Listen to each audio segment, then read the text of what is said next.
RS vem investindo no sistema hidroviário do estado. Somos 25 instalações portuárias que têm permitido que o Rio Grande do Sul encontre um ambiente competitivo para o crescimento.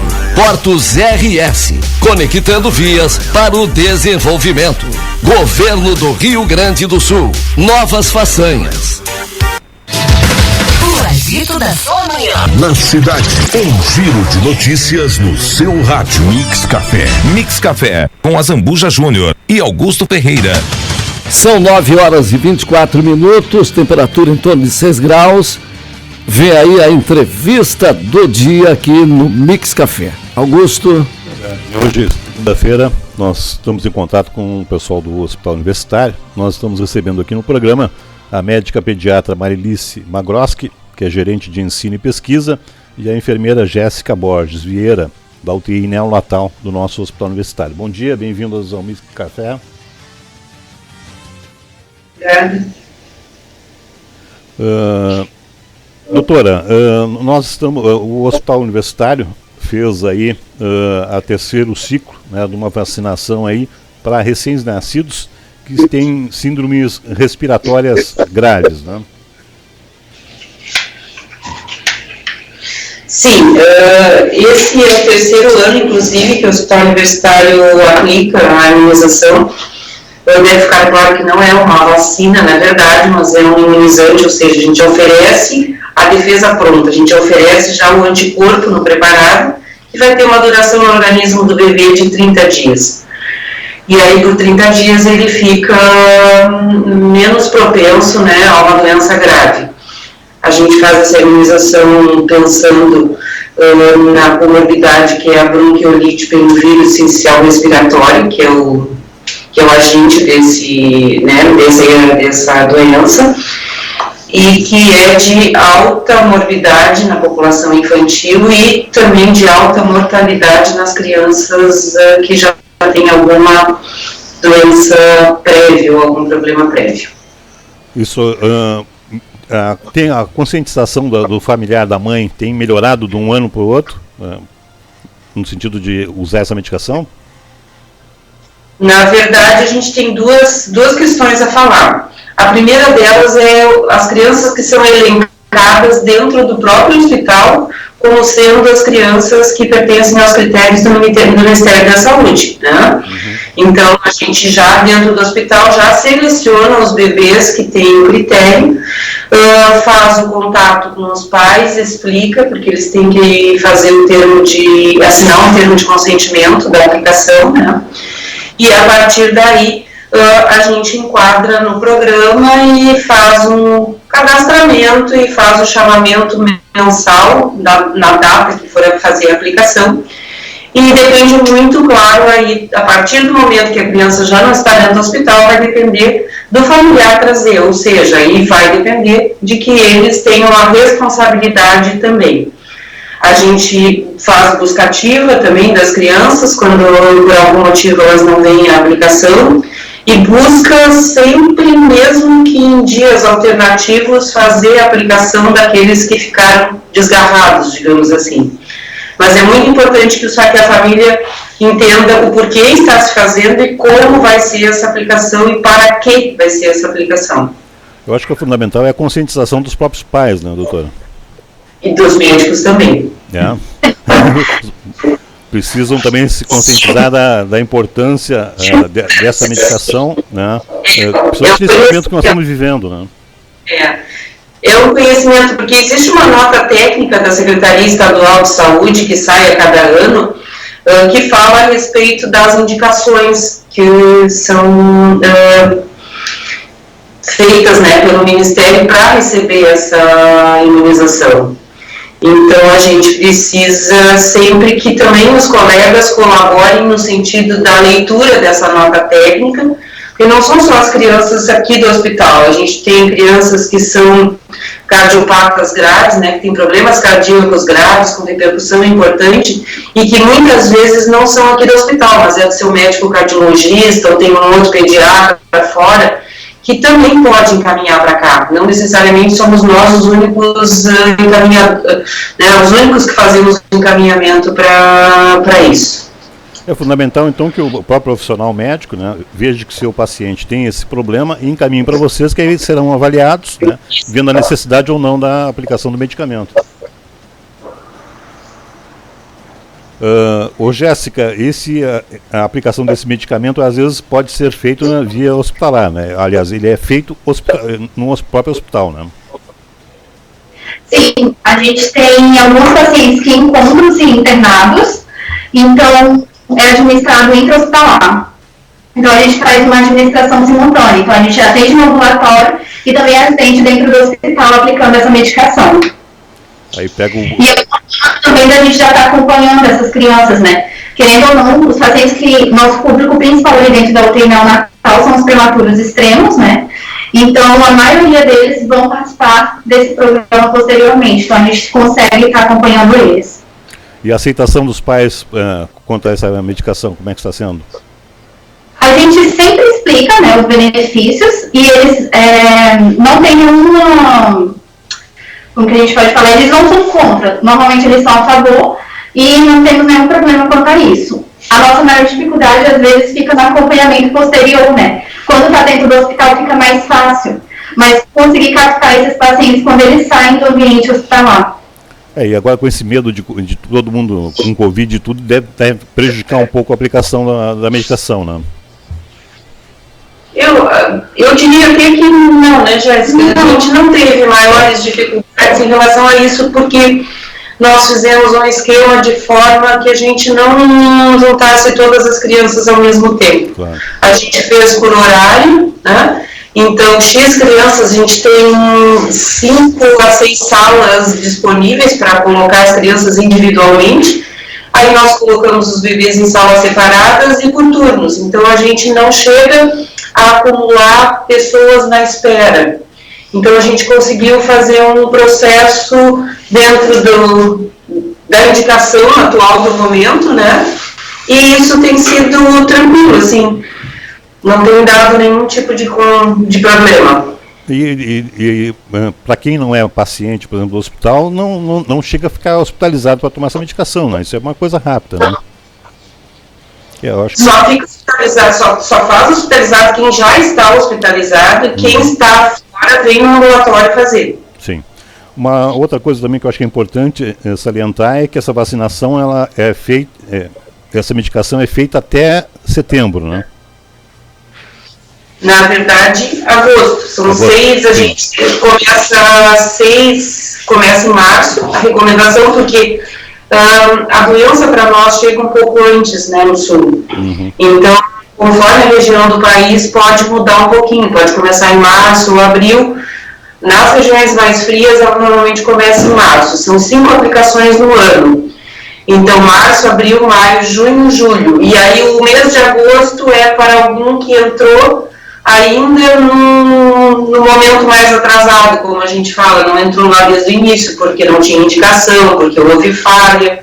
E aí, o agosto, ficam poucas crianças para receber a 5ª dose em geral. Uhum. Qual é a orientação? E os bebês...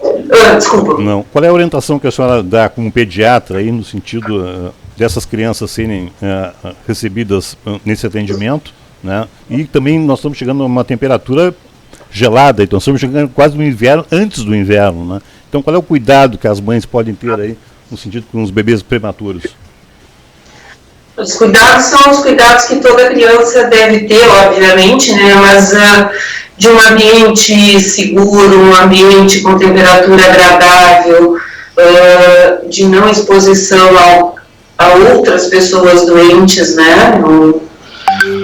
A manutenção de um ambiente mais doméstico para aquela criança, o uso do álcool gel na mão, o uso da lavagem das mãos, a higiene respiratória dos pais, né? Basicamente, são os cuidados que hoje a gente já está tendo mais pela própria pandemia, mas que tem que estar incorporados no ambiente daquela criança. Evitar o transporte coletivo, né, por exemplo, também é uma outra questão importante, né? Uma coisa que eu tenho visto, pelo menos eu tenho falado bastante no programa aqui, eu tenho acompanhado os dados da Zona Sul, né, e eu não sei como é que está em Rio Grande, mas eu tenho visto muita criança contaminada pequena em Pelotas por Covid-19. Não sei como é que estão os casos aqui. Vocês poderiam falar alguma coisa sobre isso? Se tem alguma coisa? Jéssica? Não tem, não. Natal a gente teve vários suspeitos, apresentamos apenas um confirmado. Mas sempre, a maioria, assim, ou os pais estavam contaminados, né, então eles têm que ficar como suspeito lá pra gente, ou foram pacientes que acabaram indo para pronto-socorro e acabaram sendo expostos lá, e aí quando chega pra gente tem que ficar em isolamento, mas de todos que ficaram em isolamento, apenas um foi positivo. Doutora, eu então, acho assim, foi pequena, né? Doutora, eu acho que aproveitar essa oportunidade de vocês aí, tanto a doutora como a Jéssica, que trabalha na UTI, pelo menos no programa eu tenho feito muito disso, é a conscientização das pessoas, né? De evitar aglomerações, porque às vezes levam criança pequena junto em aglomerações e aí acabam contaminando todo mundo, né? Eu acho que o respeito às medidas que estão sendo indicadas, né, são muito importantes, né? O respeito a evitar contato com pessoas doentes, o respeito ao uso do álcool gel, a lavagem das mãos, evitar festas desnecessárias, evitar momentos desnecessários em aglomeração, né? Porque a gente tem visto muito que parece assim que está tudo tranquilo, que não está acontecendo nada, né? Quando anda na rua, as pessoas já diminuíram, já baixaram a guarda, digamos assim. Sim. Mas é muito importante que a gente mantenha os nossos padrões de comportamento lá do início do Covid, né? E com isso a gente vai proteger tanto os adultos quanto as crianças. Por que eu digo isso? Porque a criança acaba, na grande parte das vezes, adquirindo a doença do adulto, do ambiente domiciliar. O adulto é aquele que vai trabalhar, é aquele que vai fazer festa, o adulto é aquele que vai estar circulando. A criança está em casa, mas ela acaba recebendo de graça, digamos assim, essa doença, muitas vezes. E eles ainda têm um risco maior porque eles não utilizam a máscara, né? Em menores de 2 anos não está indicado o uso da máscara. Então é algo bem prejudicial para eles também. E às vezes a imunidade também é baixa deles também, né? Por serem prematuros, né? Sim, com certeza. Mais alguma informação aos nossos ouvintes aí? Dos critérios. A gente gostaria de falar sobre os critérios de inclusão, para ficar bem claro, né? O primeiro critério é o critério da prematuridade extrema, que para o Ministério da Saúde a indicação é para quem nasceu até 28 semanas e 6 dias. Se nascer com 29 semanas já não entra no critério. Então esse é o primeiro deles, né? E é onde tem, em geral, o maior número de crianças nesse critério. O próximo critério são aqueles que têm doença pulmonar crônica, o que no prematuro é muito frequente. Então, muitos deles são inicialmente cadastrados como critério A, que a gente fala, que é a prematuridade, mas que depois se configuram ao longo do tempo como crianças com problema respiratório decorrente dessa prematuridade, que é a displasia broncopulmonar com repercussão, com necessidade de tratamento. E o terceiro critério é o critério das cardiopatias congênitas. Não é qualquer cardiopatia congênita, não é qualquer criança que tenha algum probleminha cardíaco que precisa, mas tem indicações explícitas que estão todas na norma do Ministério da Saúde. Então, precisa haver uma comprovação, quando dá entrada no programa, de todas essas condições. Em não havendo a comprovação da sua condição que realmente reforce, não vai poder ser autorizada a aplicação. E essa aplicação ela é muito rigorosa. Eu acho que isso é uma coisa importante que a gente diga, porque a gente tem que dar conta disso ao final do período, quantas doses se fez, como se fez, para quem se fez. Isso entra nas estatísticas do Ministério. Não é possível assim, não, vamos burlar o sistema. Não podemos burlar o sistema. A gente tem que fazer o que tem que fazer, para quem tem indicação. Isso entra no sistema eletrônico cadastrado lá no Ministério da Saúde, que é o sistema Horus, e cada milímetro, né, de medicação é computada. Isso é totalmente importante. Assim, o desperdício deve ser perto do zero, né, como sobrar medicação por alguma, até porque a medicação é feita pelo peso da criança, a gente calcula pelo peso, E aí, assim, as sobras são muito ruins, então a gente deve sempre otimizar a aplicação, por isso que a gente aplica todos praticamente no mesmo dia para otimizar, para não ter o risco de ou perder o menos possível sempre, né? E a gente vai ter que prestar contas disso aí adiante. O custo da medicação é extremamente alto, cada paciente recebe e assina no final do recebimento, no final do procedimento, para assinar a medicação que recebeu e o custo que foi aquela medicação, foi calculado o custo na forma do volume. Então, eu vou dizer que a gente gasta de 2.000 ou mais para cada criança para quem é aplicado essa medicação mensalmente. É altíssimo, assim. Então não dá para a gente perder e a gente tem que fazer muito critério, um olhar muito diferenciado para as crianças. E aproveitar a oportunidade, né, doutora, que os médicos aí que atendem essas crianças também, né, possam se conscientizar da importância dessa medicação, né, e dentro do critério do Ministério da Saúde, da Secretaria da Saúde, encaminhar para vocês para avaliação se tem necessidade ou não de tomar a medicação.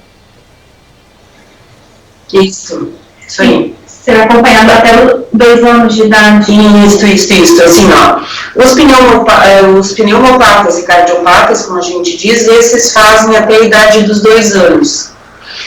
Se for só pela prematuridade, que não tenha outra comorbidade junto, a gente faz durante o primeiro ano de vida. Então, vai depender cada criança realmente como ela vai se apresentar para nós na indicação e no próprio acompanhamento, né?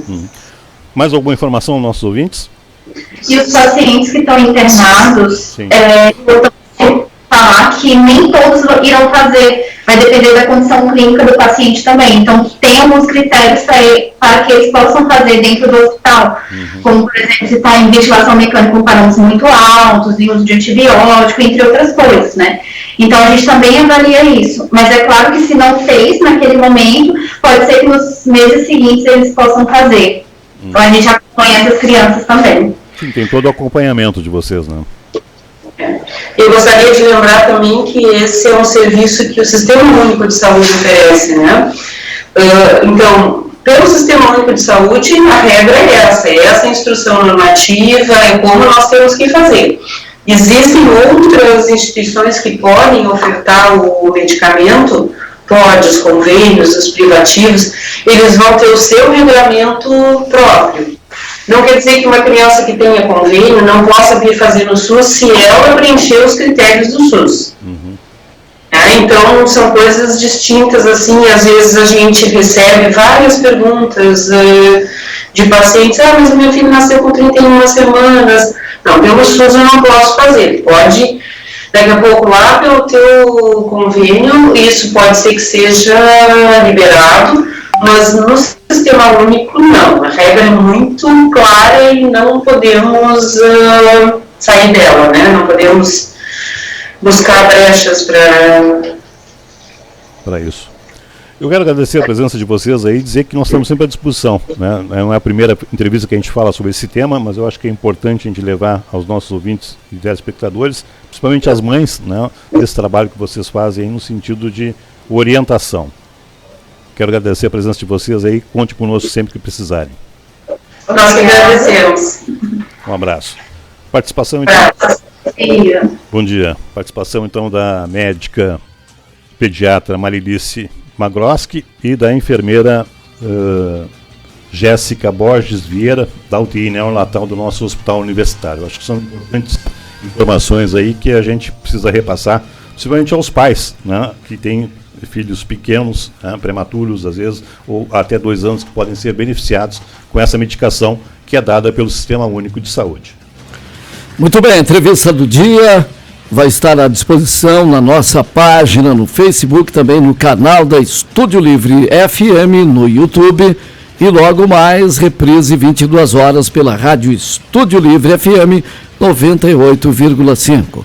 Vamos a mais um intervalo, retornamos em seguida pela Estúdio Livre FM, a primeira em notícias na cidade. O Agito da sua manhã. Na cidade, um giro de notícias no seu rádio. Mix Café com a Zambuja Júnior e Augusto